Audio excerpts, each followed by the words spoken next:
Ensure you secure the airlock and prepare the escape pods. Your Highness, the transmission we received. What is it they've sent us? Hope. What is it they have sent us? Hope. Oh, what a great line. Thank you, Princess Leia.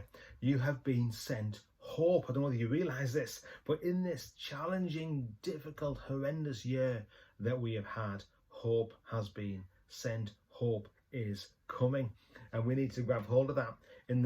Over the month of December, we're going to be thinking about the hope of Jesus, the hope of the gospel. And we're going to start the first half of December. We're going to think about those ancient words of hope that we discover in Daniel and Isaiah and Malachi and Micah. We're going to think about those words of prophecy that are fulfilled in the birth and life of Jesus.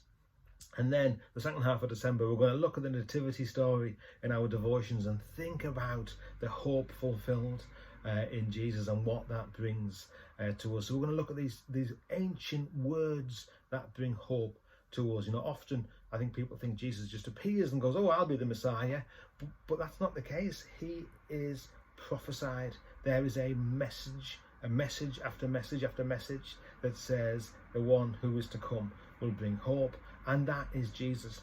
And it's my job this morning to get us thinking about the most ancient hope of all of those ancient hopes. And that is, we're going to be in Genesis 3.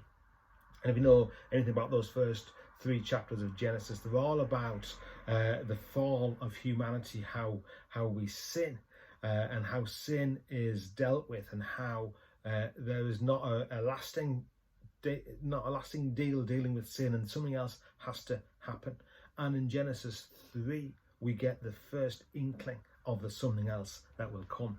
It's a little bit of ancient poetry, and it goes like this: and I will put enmity between you and the woman, and between your offspring and hers. He will crush your head, and you will strike his heel. That's the NIV.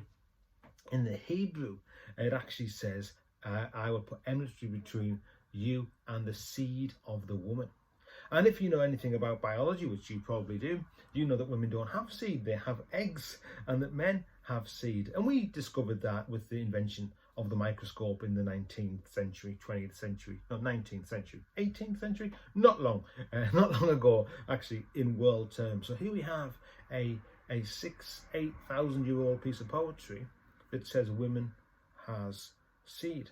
Now, there was those who would say, well, that's just because, you know, it was a misogynistic society and, you know, the men just figured women were just the incubators for babies. But I think there's more here.